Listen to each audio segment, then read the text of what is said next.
आप सब साथियों के साथ हम चर्चा कर रहे हैं कि योग दर्शन में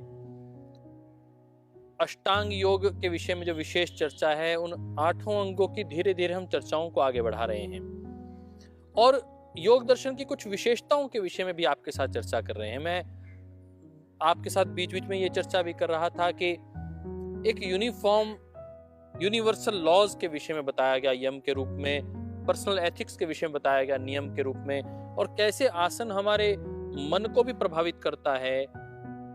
जब हम शरीर को शिथिल कर देते हैं, शरीर को हम स्टेबलाइज कर देते हैं, बैलेंस कर देते हैं, तो मन भी बैलेंस हो जाता है, और मन को बैलेंस करते हैं तो ही हमारा शरीर बैलेंस होता है। दोनों आपस में कितना आपस में एक दूसरे के साथ जुड़े हुए तत्व हैं, यह इस विषय में हमने चिंतन किया। और आज हम चिंतन को और आगे बढ़ाएंगे और वार्ता करेंगे प्राणायाम के विषय में। महर्षि पतंजलि प्राणायाम को विशेष बल दे रहे हैं और आधुनिक काल के महर्षि पतंजलि परम श्रद्धेय योग ऋषि स्वामी जी महाराज भी प्राणायाम पर विशेष बल देते हैं। और हो भी क्यों ना, प्राणायाम इतना उपयोगी है शारीरिक दृष्टिकोण से, मानसिक दृष्टिकोण से और आध्यात्मिक दृष्टिकोण से भी। यद्यपि यूं कहा जाता है कि बहिरंग योग और अंतरंग योग की बात आती है, तो अंतरंग योग में धारणा, ध्यान, समाधि की बात आती है। और महर्षि पतंजलि ने, देखिए, पहले अध्याय में जिसे समाधि पाद कहते हैं, उसमें अष्टांग योग की चर्चा ही नहीं की है। हमने वहां बात किया कि वहां चित्त की बात आ रही है, इसलिए चित्त की भूमियों की हमने चर्चा की थी। वहां बात आई थी क्लेश की, वहां बात आई कि किस प्रकार हम अपने मन को स्थिर कर सकते हैं, समाधि के प्रकार की बात आई, समापत्ति।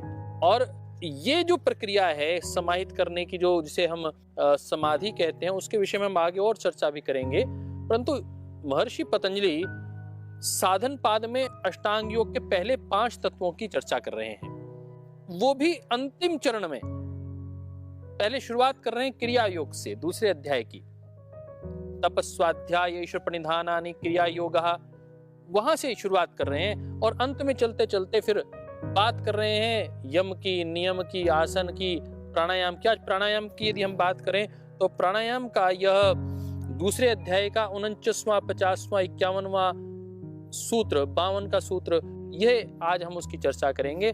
और उसके बाद प्रत्याहार की चर्चा करेंगे।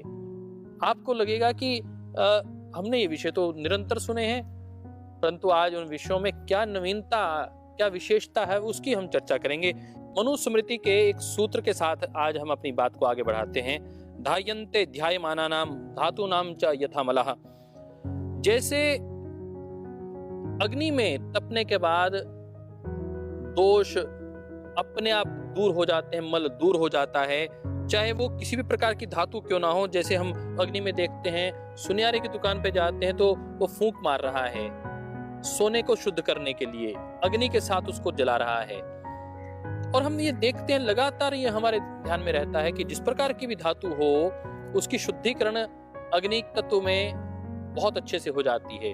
और ऐसे ही कहते हैं कि आपके जो मन की शुद्धि है, इंद्रियों की शुद्धि है, शरीर की, आत्मा की जो शुद्धि है, वो प्राणायाम के माध्यम से, प्राणों के माध्यम से होती है।